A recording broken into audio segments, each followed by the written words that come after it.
watching trains go by. All of my life lying on the sand, watching seabirds fly. There will be someone waiting home for me. Something's telling me it might be you. It's telling me it might be you. All of the time. Hello, what's up mga lods? Yun, isang napakagandang awitin na naman yung ating pag-aaralan ngayon. It Might Be You na kinanta ni Steven Bishop. Ni-request yan ng ating lods na si PJ Oriola. Yan, itong It Might Be You na ituturo ko sa inyo lods ay unique siya. Lagyan natin ng kapo. Sa tingin ko mas maganda tong ituturo kong It Might Be You kaysa sa mga napapanood nyong tutorial. Pero bago yan, palike naman yung video natin, at sa mga napadaan lang, i-hit nyo na rin yung subscribe tapos yung bell para malaman nyo kung may mga bago akong upload, dahil puro magagandang kanta lang yung itinuturo ko mga lods. Dahil kanta mo, chords ko. Kaya tara, pag-aralan na natin. Sa ginawa ko rito guys ay yung aking kapo ay nasa ika-5 fret ng aking gitara. Simulan na natin. Ito yung mga chords sa kanyang intro. Unang chord yan ay C, tapos E minor, tapos F, G.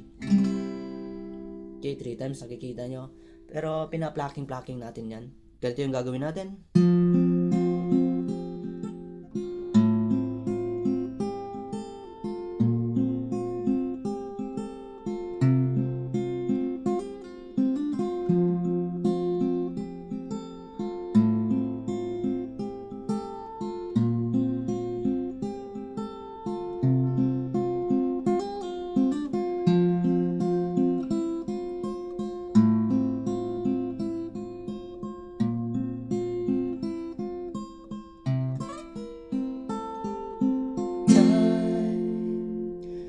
Okay, bawat chord guys, sasabihin ko na yung kakalabitin ninyo. Tsatsagain natin mga lods ha, dahil ang goal naman natin talaga ay maituro sa inyo. Lalong-lalo na yung kanyang intro. At yung mga chords niyan, madali na lang. Pitik-pitikan nyo na lang ng konting plucking, tapos strumming. Okay, simulan natin sa chord ng C. Doon tayo sa, di ba, ito, dito sa round na to, ganito.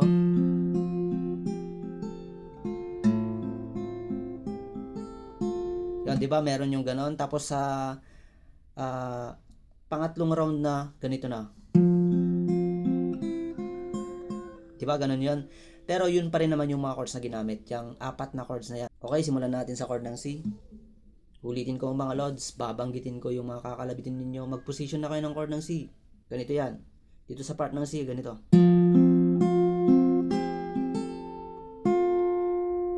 Bali, ganito yung pattern niya. 5th string yan, bass niya, di ba? Yung bass ng C ay 5th string. 5, 3, 2. Then 3, 2 ulit. Pero yung 2 na dyan ay, yung hinlilit ko ay, yan, ipipindot ko na sa 3rd fret ng 2nd string. Yung hinlilit ko yung ginamit ko.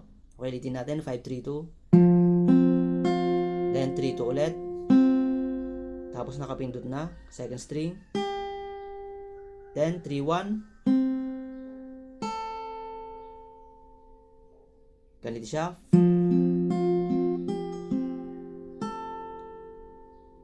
5, 3, 2, 3, 2, 3, 1. Then yung last na kakalabitin natin ay yung 2. Nakapindot yan sa 1st fret. 5, 3, 2. 3, 2 ulit. Nakapindot. 3, 1. 2. Yan, bale ganun yung pattern yan guys. Tapos sa E minor naman, same pattern. Naiiba lang yung bass niyan. Kahit isang string na lang yung pindutin nyo sa part ng E minor. 6, 3, 2, 3, 2, 3, 1, then 2. Tapos sa F guys, yan, naiiwan pa rin yung 2nd string dyan sa 1st fret. Napansin nyo, di ba, naiiwan pa rin. Ang gagawin nyo na lang sa F, itong thumb nyo, yon, yung 6 string lang, pindutin nyo. Ganito, kayang-kaya nyo yan mga lods. Yan.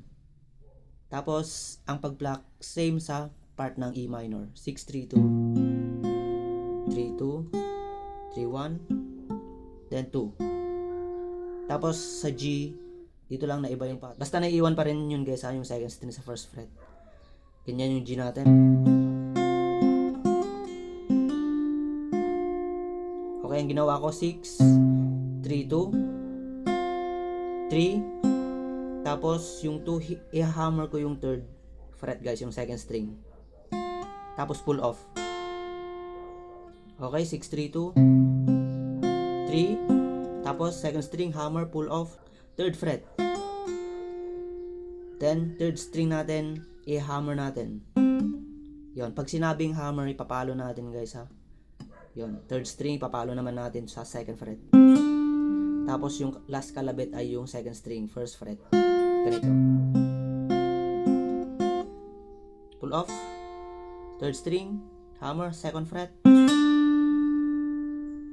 Then second string, first fret.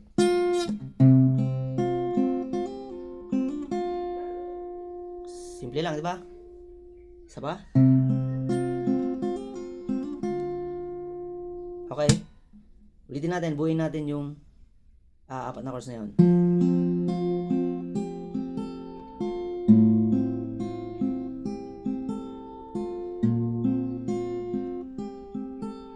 G. Alright, then ulitin nyo guys. Dalawang beses yung round na yon. Tapos sa pangatlong round ay iba na yung pag-pluck. Ituturo ko rin naman. Ulitin nyo.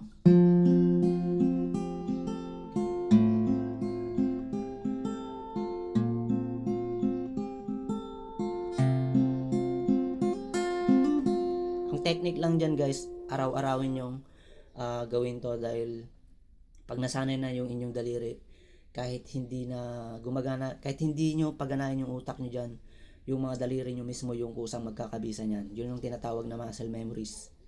Basta araw-araw nyo gawin, kung may oras kayo, gawin nyo. Tapos dun tayo sa part na ganito.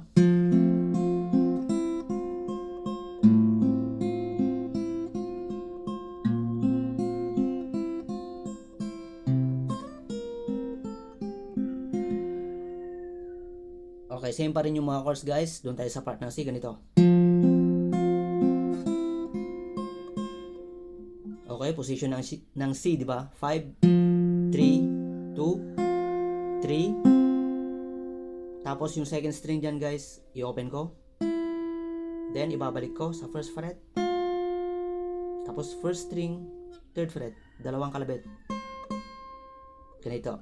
5, 3, 2, 3. Tapos 2, open. First fret. Yan, babalik natin. Then, first string, third fret. Dalawang kalabit. Ganito siya. Ganon. Tapos sa E minor, steady pa rin natin yan. 6, 3, 2, 3. Tapos yung second string, i-open natin. Tapos first string, third fret. Parang ganon din. Same pattern sa bass lang na iba guys.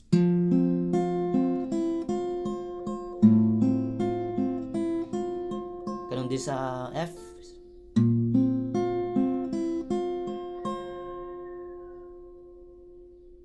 Diba? Sa G lang na iba ganito.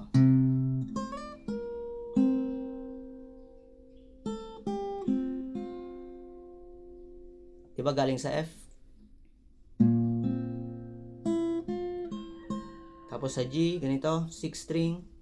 Tapos yung first string guys, i-slide natin sa 5th fret. Tapos dalhin sa first fret. Ganito. Then isunod natin kalabit yung third string open. Tapos first string open. Second string, third fret. Then, ito, third string. Tapos second string. First fret. Parang i-start na siya ng verse. Open, first string. Second string, third fret. Then third string, open. Tapos C.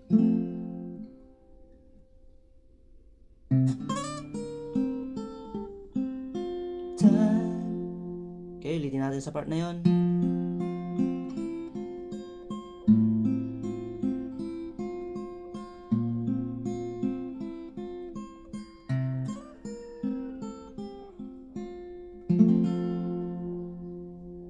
Ulit-ulitin nyo guys ha kung di nyo nakuha. Buuin na natin lahat ng intro niya tapos proceed tayo sa kanyang verse.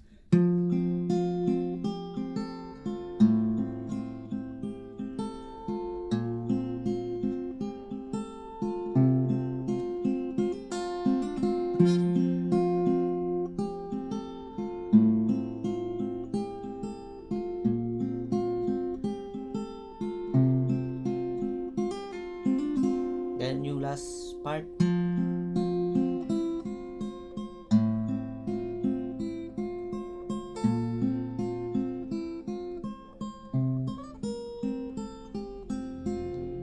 Verse. Okay, yung verse na guys, ganito. Ito yung mga chords. Hindi ko ituturo kung ano yung talagang diskarte sa pag-pluck niya. Pitik-pitikan nyo lang kahit basta marunong kayong tumiming, kayang-kaya nyo to. Dito sa CI. Pwede nyo tirahin ng pluck pababa. Tapos pitikan nyo ng konting strum. Ganon. Basta naita-timing nyo lang. I've been passing time, watching trains go by. Jesus 4. Then G. All of my life,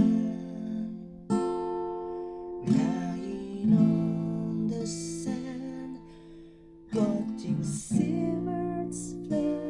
Tapos D slash F sharp. Alam nyo na to. Wishing. Then C over E, C position, idamay nyo lang yung 6th string. Wishing now. Tignan nyo, sinasabay-sabayin ko lang ng konting strumming. Tapos E7. Someone waiting. A minor. Home for me. Last chord ay D7. Diba? Dali lang. Ulitin natin yung first verse. Meron namang lyrics at chords. Yan, yung kulay berde guys, yan yung mga chords niya. Tapos meron siyang lyrics, nakatapat yung mga chords para meron kayong guide syempre. I've been passing time, watching trains go by. Jesus 4. G, all of my life, lying on the sand, watching seabirds fly. Di isa sa sharp. Wishing there would be. E7. Someone waiting home for me. D7. Tapos ito yung gagamitin nating chorus guys. Ito yung chorus 1 niya. Yung yun yung gagamitin nating chords guys. Ay sorry. Yun yung gagamitin nating chorus para hindi kayo malito. Okay? Dahil mahirap pumili kung ano yung chorus dito eh. Basta ito muna yung gagamitin nating chorus. Something's telling me. Dalawang chords lang naman. D minor at G. Tapos pag inulit ay pupunta ka na lang sa C. Yung C dyan ay para diretso na lang yan sa second verse nya. Something's telling me it might be you. Pwede nyo artehan. Lagyan nyo ng G4. Ipitik nyo lang yung sundot nyo lang yung second string first fret. Pero pwede naman kahit hindi nyo na isundot yun. Kahit babad lang kayo sa G. Something's telling me it might be you. It's telling me it might be you. And all of my life. Diretso yun sa C. Diretso yun sa second verse na. Okay, second verse. Pareho ng first verse. Yan. Looking back as lovers go walking down all of my life, wondering how they met. If I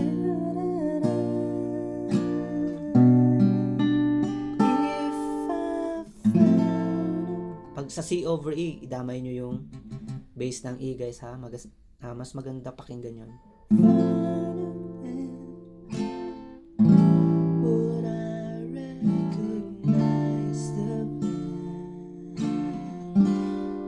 Diretso na yan sa second chorus niya guys. Yan, D minor at G lang.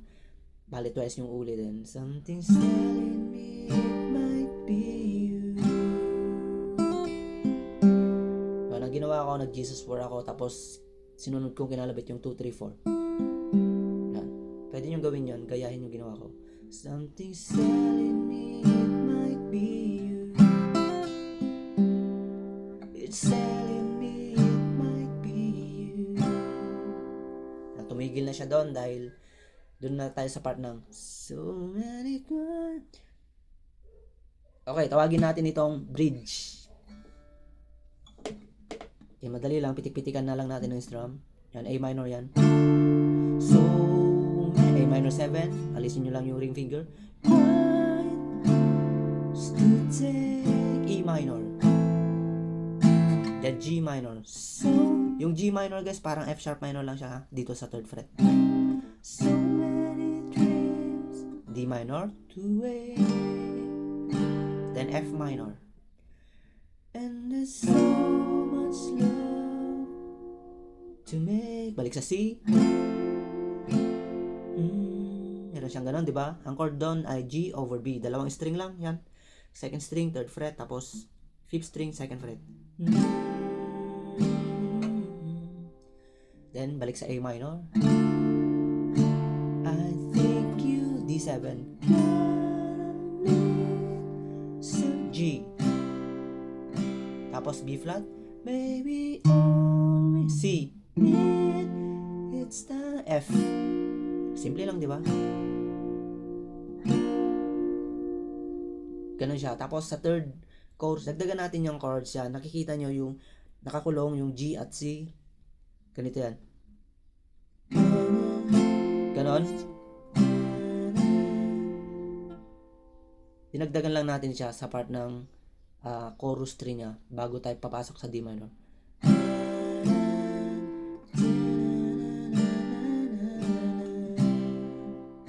All of my life. Ang next na doon, di ba, ay nag-instrumental na siya. Gawin niyo yung last part ng intro kanina, yung ganito. Ganun siya.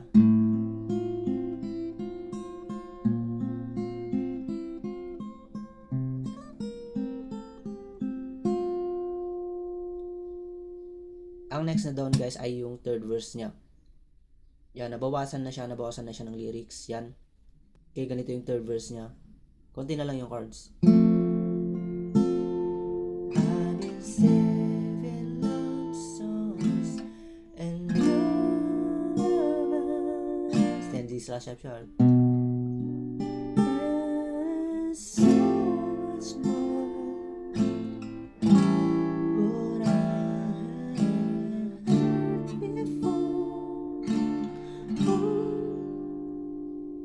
Ganun lang yung 3rd verse niya, di ba? Ibang-iba sa una at 2nd verse. Tapos ito na yung last chorus niya. Kaya D minor at G 3 times, dinagdagan nyo lang ng C sa dulo. Something's telling me it might be you.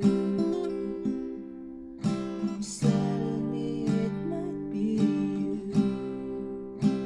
Tapos nadagdagan siya ng lyrics na and I'm feeling it will just be you. Ang next na doon guys, diba? It's you, it's you. Gawin nyo lang yung 4 chords na yon, yung chords ng intro. It's you, all of my life. It's you. Pero pwede nyo ring i-pluck gaya nito, dun sa last part ng kanyang intro, yung pag-pluck doon. It's you. Yon.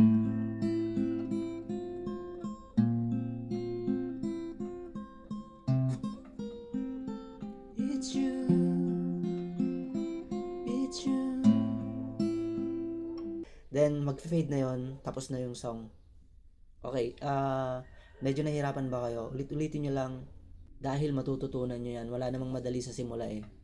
Pero pag nasanay na yung daliri, madaling-madali na lang yan. Salamat sa panonood. Bye-bye.